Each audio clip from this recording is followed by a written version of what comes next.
So guys, before we get started, don't forget we do have that amazing discount code thanks to Tier 0 Games going on right now. And all you have to do is put in ZW Games 5 to get 5% discount on your total order at tier0games.com. The links will be in the description below. What's up YouTube? Dale here from Z4 Games. Yes, it is that time of the year where we discuss the ban list predictions. Now, I know everyone and their mum has done a ban list prediction. So, this was going to be a little bit different. We've done a collaboration podcast with a couple of other creative YouTubers out there and competitive players. So we've joined up with the Disciples, Yugioh and Jam1TCG to bring you a full exclusive Big Bad Banlist podcast, which will be due out tomorrow night at 8 PM. So watch out for that. You can get that on Spotify, iTunes and Podomatic. That will be able to explain their choices in a lot more detail. But what I'm going to do is I'm going to bring you one big master ban list. Now that's a master ban list prediction from all four of us in a visual style like this here. And what I'm going to do is I'm going to go over each section for you. I'll then explain very, very carefully certain aspects that are unique. And then you can listen to the podcast and find out who decided to put what on the list and why they decided to do so themselves. But let's start off with this main master list, as pretty much everyone else is going to see on their list as well. So banned, we're going for Block Dragon. Sorry guys, I know I personally would like to try and squeeze Block Dragon to 1, but I just feel it's so good. It's such an old card as well that it doesn't clash with the realization that Konami would be incredibly foolish to ban anything that is part of a new card. So it's part of a card that we received, that we got, that we picked up physically right before lockdown happened. Now that lockdown happened, we're now in that stage of going, if Konami ban this card, I'm never actually going to get to physically play with it. And it kind of puts distrust for the players towards Konami saying, oh, buy a product, that's all we really care about, and we're going to ban it anyway. So that's one thing to keep in mind. That is why you won't see Halley Firebacks, Auroradon or Union Carrier on this list. So if you were expecting to see that, you can tune straight off right now. We're going to go, obviously, for Jet Synchron. Now, Jet Synchron is not the only problem. Jet Synchron is a two-part ban, because you cannot ban Jet Synchron and think, it's fine, it's alright, everything's going to be fine, the combo's absolutely dead. Because it's not. You can actually replace Jet Synchron, just like for DD Lamia. Now what I mean by that is you can actually cut down the amount of times you have a Jet Synchron in deck, and the way it works is all you need is Dark Contract with a Gate. Dark Contract with a Gate, search out Lamia, off you go. One card combo continues the exact same. Lamia, normal summon, turn into Link Karibo, then you can bring Lamia back, get rid of the Dark Contract, link the two together into Halley Firebacks. Halley Firebacks then summons Despot 001 from deck, and you just go off from there. So, that brings us up to part 2 of the Jet Synchron ban, and Despot 001 would need to be banned. Because if you ban Despot 001, the only good tuner to bring out of your deck that would help extend the combo would be O-Lion. O-Lion will not be banned, in my opinion, because it is due for a holo reprint coming up in Armageddon, which we do not get until the middle of July, I believe. So, exact same reason why Buster Sword, Destruction Sword is not on here as well, purely because it's due for a holo reprint. It would be foolish of Konami to ban a card that is getting a foil reprint, because it doesn't happen. It just does not happen. So that is why the 3 ban cards that I am going to show you, and there are more that you'll find out in the podcast, are Block Dragon, Jet Synchron and Despot 001. Despot 001 and Jet Synchron go together because they need to be banned in order to slow the combo down. Not kill the combo, slow the combo down. Simple as that. Block Dragon needs to be hit. Now, like I said, want it to 1, but I think hitting it to 0 purely because you would still have access to Gallant Granite that can surge it out directly and Union Carrier that can attach it. You're still going to be able to get as much use out of it at 1 as you will at 3. So it has to be one of those cards that needs to get banned. Now moving on to the limits, and there are some incredibly spicy limits in here, and I'm not going to tell you who they came from. You'll have to watch the podcast to find out exactly who made these decisions. So, first off, incredibly spicy, might make your butt squeak a little bit. Double Irish Magician. Double Irish Magician, come back to 1, why not? I mean, we're not playing the spells, we're not playing the traps anymore. Its Pendulum Scale effect is okay. The Pendulum Magicians themselves aren't being used as much because Endymions have kind of power crept them in a sense. But Bringing back Double Iris, not Astrograph, Astrograph's busted, bringing back Double Iris would allow Pendulum players to keep playing the deck anyway and get a nice little boost, which isn't going to break them. I think it's a very, very reasonable one to come back. Let me know what you think in the comments below. Next up for the limits, Blaster, the Dragon Ruler. Now, I think this one is probably the most logical. They brought back Tempest, hasn't really done anything. You cannot bring back Redox because of the way the Earth shenanigans are going right now, and you can't bring back Tidal because of the way the Water shenanigans are going right now. The best fire decks that we're sitting on is something like Salamangreat, which maybe don't even need him, and Fire Fist. So, arguably, you could bring Blaster back and let him have a bit of fun in the game just to see how it works. It could be one of the crazy cards that they bring back, test the waters with, and see how it goes. You never know. We've then got... Now, this one is a very, very spicy and interesting one. Kirin, the Magispector Unicorn. Again, I don't think that Double Iris and Kirin could come back, because then you're going, hey, Pendulums, we're going to get rid of your Electromite, but we're going to give you a quick play bounce, and we're going to give you a Trap Searcher. Why not? I don't think they can both come back, but just when someone mentioned these to us, I was like, I'm going to put these on the list. That's a good little one. That's a good little preview. So yeah, Unicorn, incredibly busted. It is a level 6. It is going to be easily to spin out. The fact you could spin out a Unicorn alongside maybe a Double Iris with the Time Graph Trap, alongside a Vortex Dragon and your your Mythical Beast Cerberus, kind of, Jackal, you've kind of got everything you need. So I won't see both of them come back, maybe one of them. And then finally, the last one that I'm going to give you a preview of is, drumroll please, Dark Ruler No More. That's it, that's what I'm going to say, Dark Ruler No More. You can find out why a little bit later on. No, I'm just joking.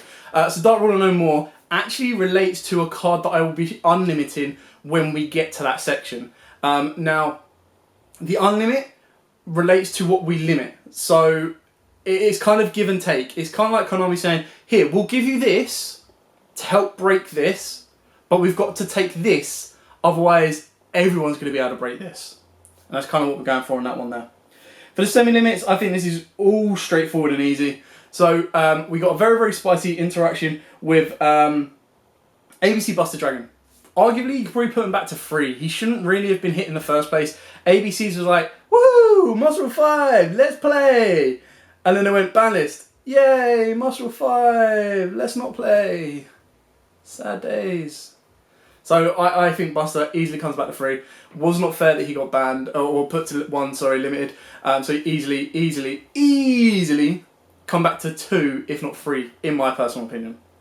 Another one is a Burning Abyss card. Now, I kind of want to keep this one as a secret, but I'm going to have to reveal at least one of them. There were 2 Burning Abyss cards on the Master Ban list that you'll be able to see, or find out who exactly put them on the list. So the 2 Burning Abyss cards have snuck their way onto the list. One of them is Beatrice, and one of them is Graf. Now, Graf is probably the more logical one because you've got more to stop special summoning cards from deck, and I think Seer being able to loop Dante's and stuff is a little bit more busted.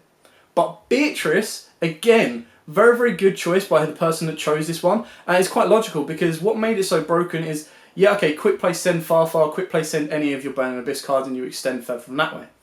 But one of its biggest factors was its destruction effect. And not many people are going to be destroying cards anymore because everyone should be playing bounce cards, send cards, removal cards that aren't destroying it to get that additional effect off. So it's an easy card that can easily come back to 2 or even 3 and still not make a massive jump or change to the meta. So it's something Konami could easily look at. The last one on the semi-limits, and I think Konami will be looking at this list as a list old. I don't think that unless they're going to start to take into account all of the online tournaments that have happened and start to recognise the simulators, I can't see them going, okay, Eldritch Adamantimators need to be hit back. And we saw most recently that Salamangreats and Strikers can take the decks to the edge and even beat them and win. So I think Konami would be looking at this list a little bit old and be going, right, okay, I think Invoked could get hit. And that's why I think Meltdown, again, this one was sent in specifically, and I'm going to name them both, is Sean and Tom. Now the reason this one was sent in, and he did mention it on a previous podcast, Meltdown of all the cards, you've got Alistair, Invocation, Macabre and Meltdown. Meltdown is the only one that has 3 forms of effects.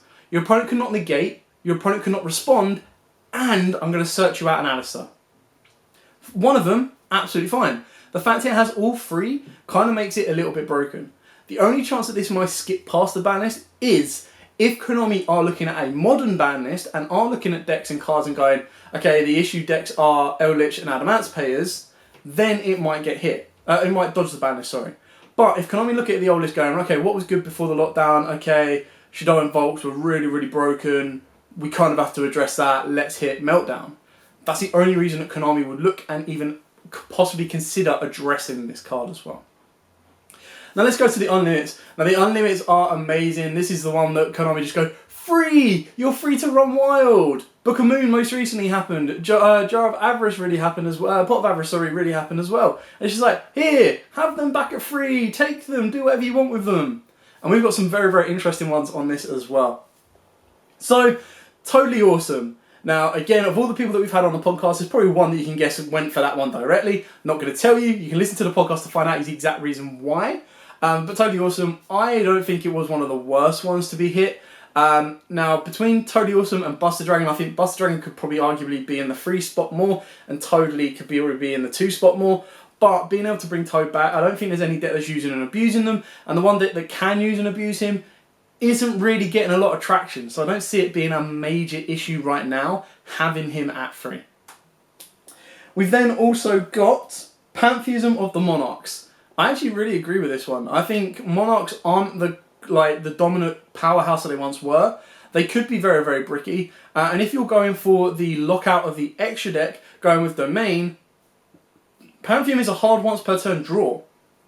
Yes, it's got a second effect in the graveyard. Absolutely fine. The deck is not up to the modern game's pace. And I think it's a card that you could easily give Monarch players back and then let them play with it, let them test with it. If it breaks the format, cool, just put it back to 2, ban it or whatever. But it's not done anything with what it is at the moment, and Monarchs aren't doing anything with the way it is at the moment either. So I think you could easily bring that back, just like they did with Ether as well, and you wouldn't see a massive change in the gameplay or the game style. And then we've got 2 more left. Now, I kind of want to leave this one for the podcast, but this one was too spicy. Spellbook Judgment. Now, I didn't suggest this one. One of the individuals that you can see below did. And this is in the podcast of the full reasons of why he chose this card. I'm not going to put much more on this. I just think it's an interesting one to put on the list that you can visually see and go, no. Someone suggested that? Or go, oh yeah, that card still exists. Oh my god, well, I understand. Let's bring it back to 3. So, like I said, episode to the podcast will be in the link description below. You can listen to it, find out who suggested it and go, I agree. Or, no, I disagree completely. And then the last one. Now, the last one actually coincides with more cards, and it is a very, very big topic of discussion throughout the podcast as well, is Maxx C.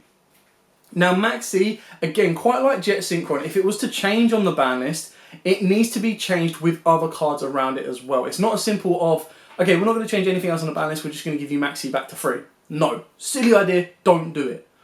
Maxx C, I don't think was ever at 3 when we had Ash or Call by the Grave. So it's got 2 other forms of disruption to slow the card down. However, there are so many powerful cards you could draw into if you go second. Now, I mean, this kind of balances a bit out. Let's say you're sitting there, your opponent's doing an Adamance player combo and you've dropped a Maxx C on them. Okay, you're going to draw. Chances are you're going to draw into a Dark Ruler no more. That seems amazing. That's like, cool, I've won now. I've drawn pretty much my whole deck.